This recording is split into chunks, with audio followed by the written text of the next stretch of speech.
In his September 2nd article in The New Yorker titled American Christianity's White Supremacy Problem, Michael Luo writes, in a 2019 nationwide survey, 86% of white evangelical Protestants and 70% of both white mainline Protestants and white Catholics said that the Confederate flag is more a symbol of Southern pride than of racism.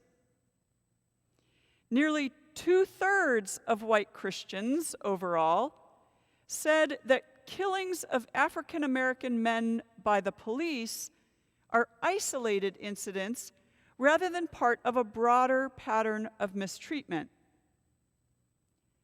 And more than 6 in 10 white Christians disagreed with the statement that generations of slavery and discrimination have created conditions that make it difficult for blacks to work their way out of the lower class. He goes on to say that Robert Jones, the head of the Public Religion Research Institute, makes the case that the more racist attitudes a person holds, the more likely that person is to identify as a white Christian.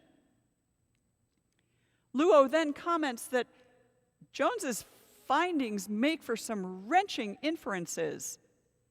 If you were recruiting for a white supremacist cause on a Sunday morning, you'd likely have more success hanging out in the parking lot of an average white Christian church, evangelical Protestant, mainline Protestant, or Catholic, than approaching whites sitting out services at the local coffee shop.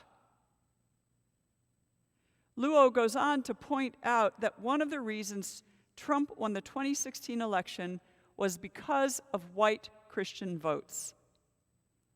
Before we blame that on evangelicals, we should know that 57% of white mainline Protestants, which is what we are as Presbyterians, voted for Trump. 57%. More than any of the specific issues, including abortion, the rallying cry is Christian nationalism. The idea that America has been and should be a Christian nation.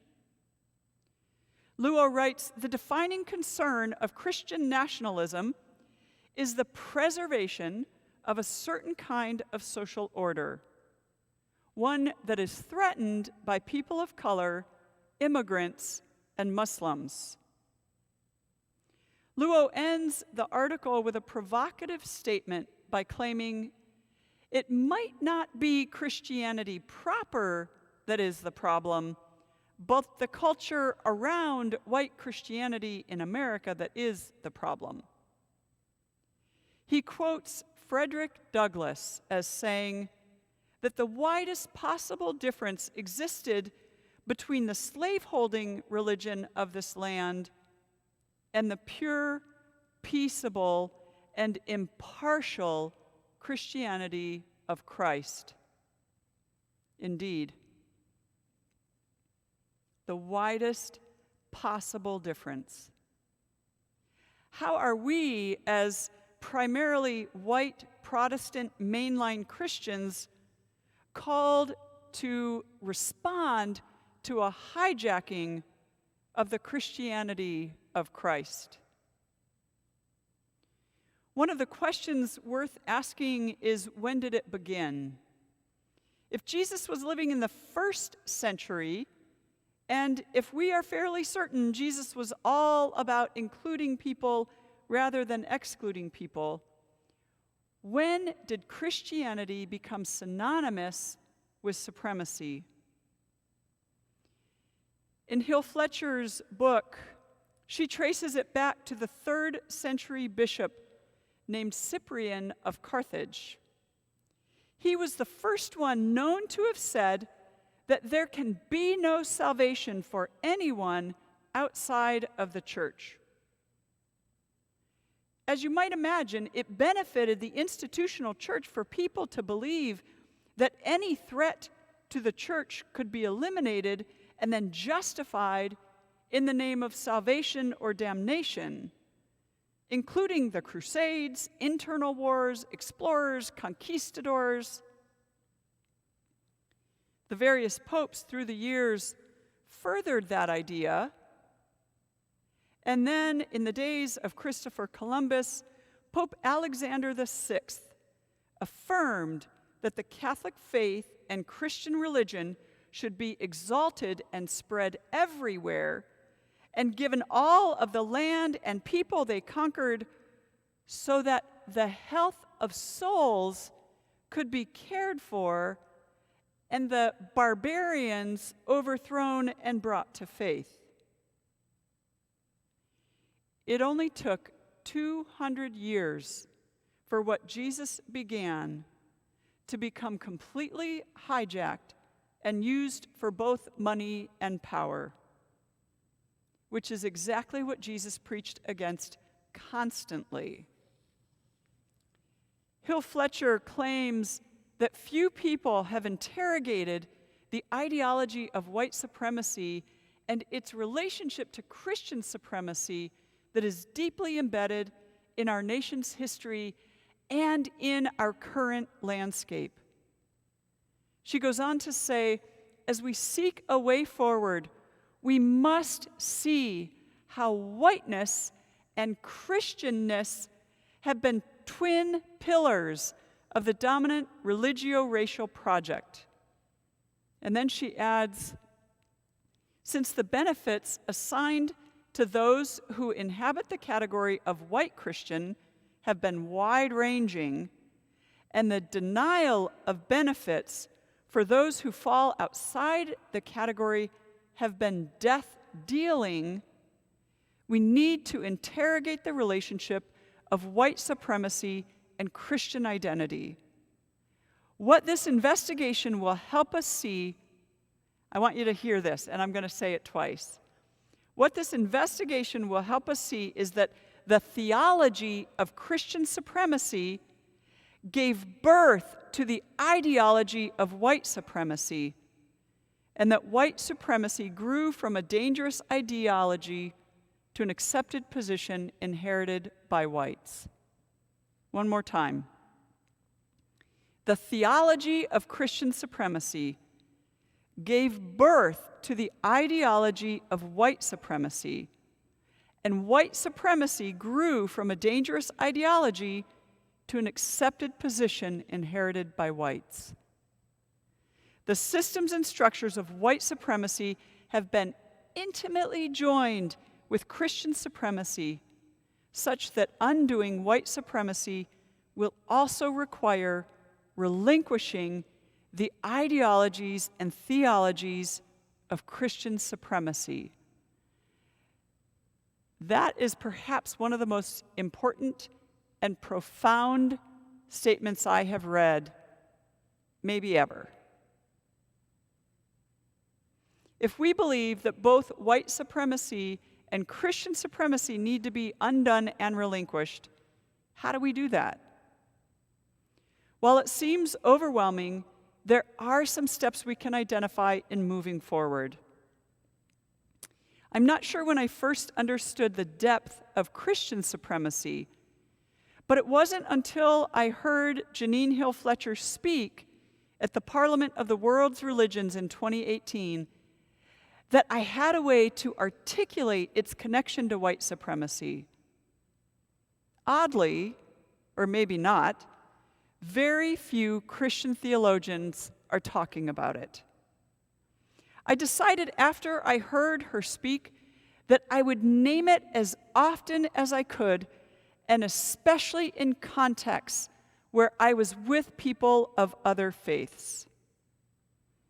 In June of 2019, I was invited to speak to a group of mostly young, mostly progressive, mostly white, but not all, Jewish rabbis about social justice.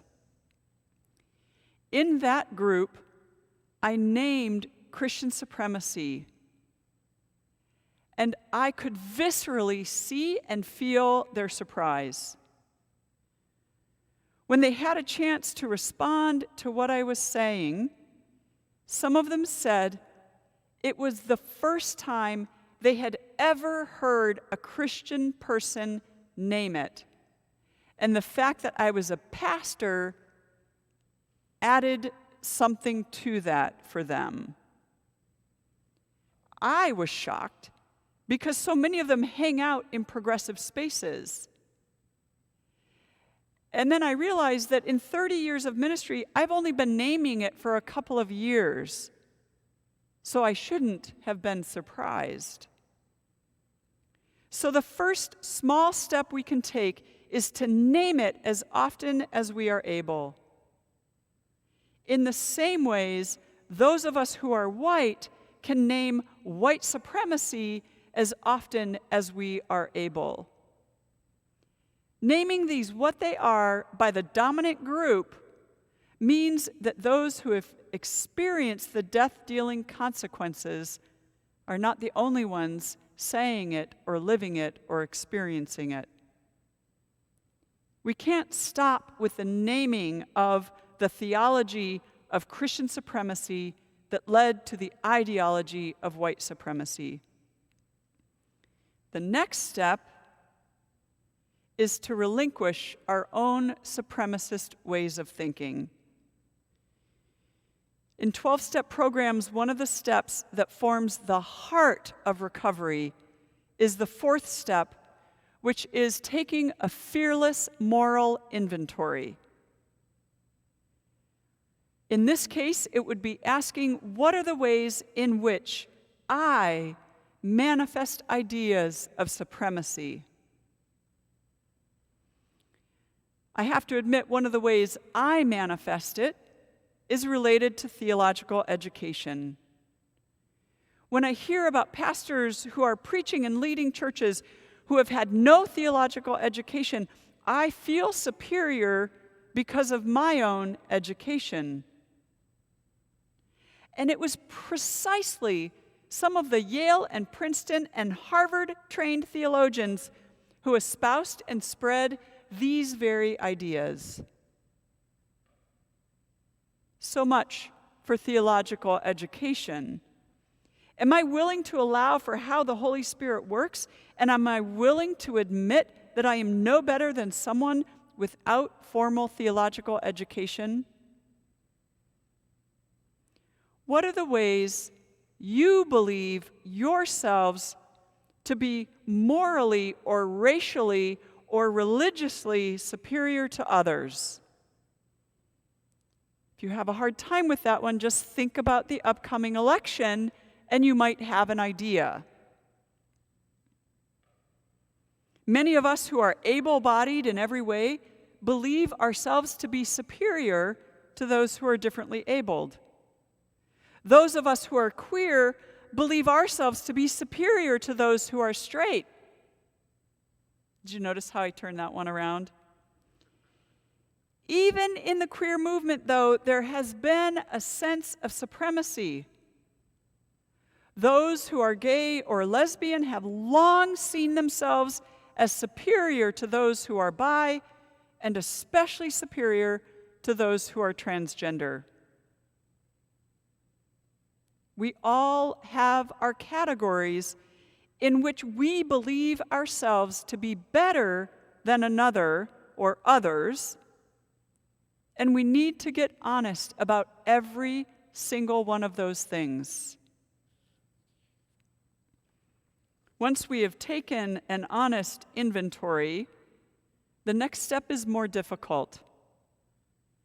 So much of Jesus' ministry was about restoring people to wholeness. For people who had been harmed, it meant healing. For people who had done the harming, it meant giving back to people what had been taken.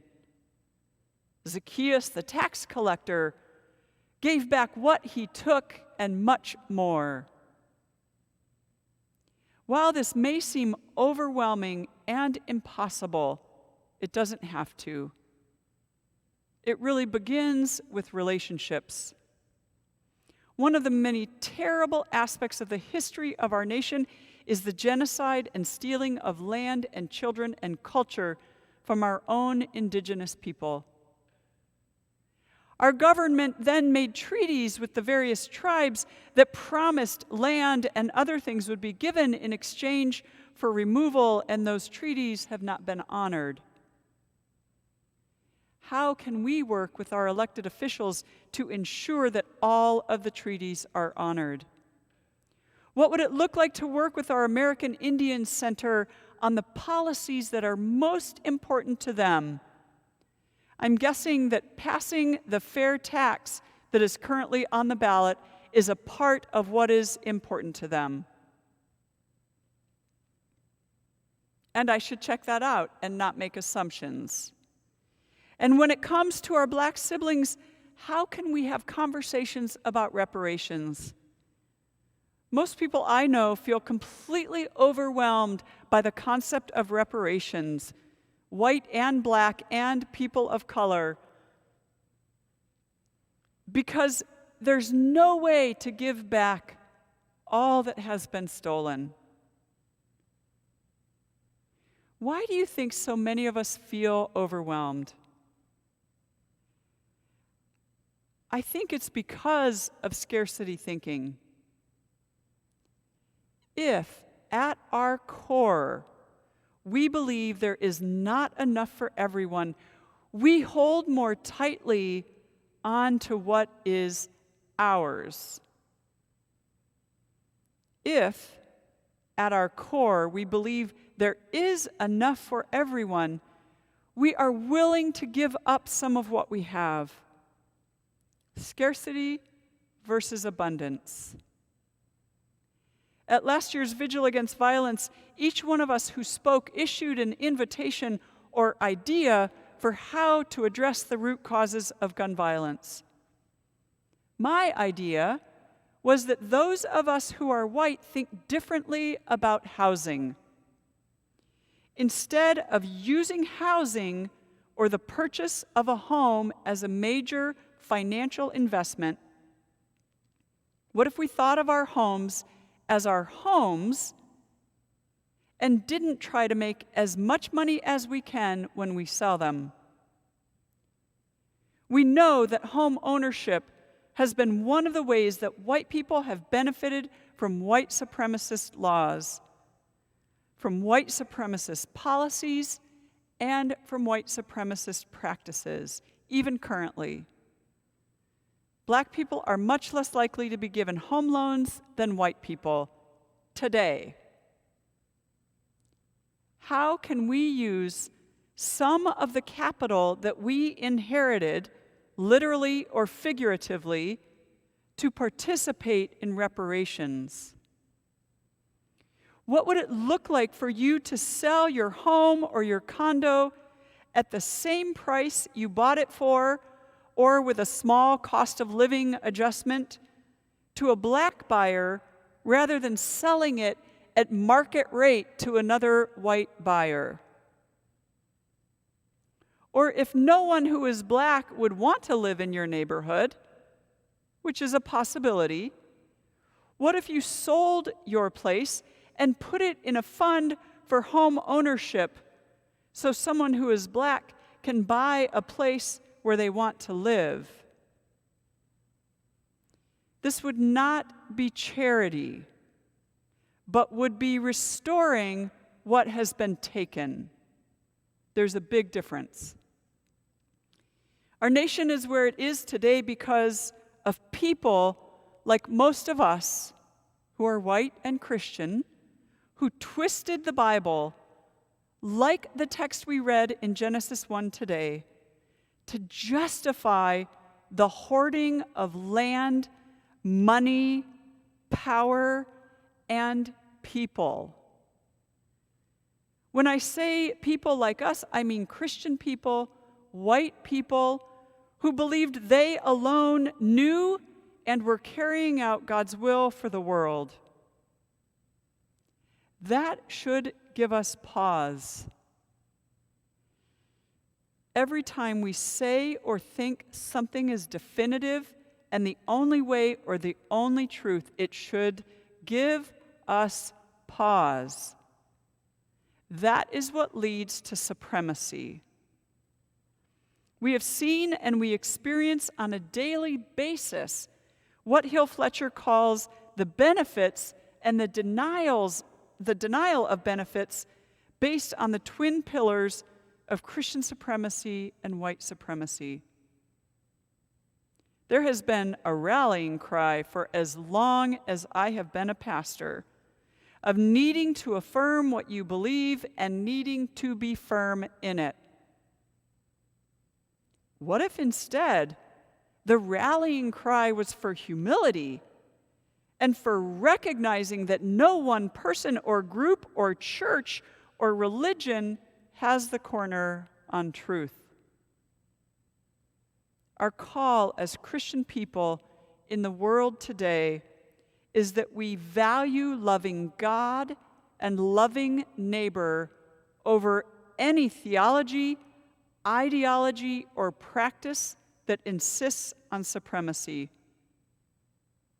In other words, we're called to value relationship over the need to be right. For such a simple concept that is often taught to couples getting married, it's far more difficult to practice than one would think. The way forward is to hold the Bible loosely, even though you've probably been taught the complete opposite. Recognize that so many theologians and pastors over time have been corrupted.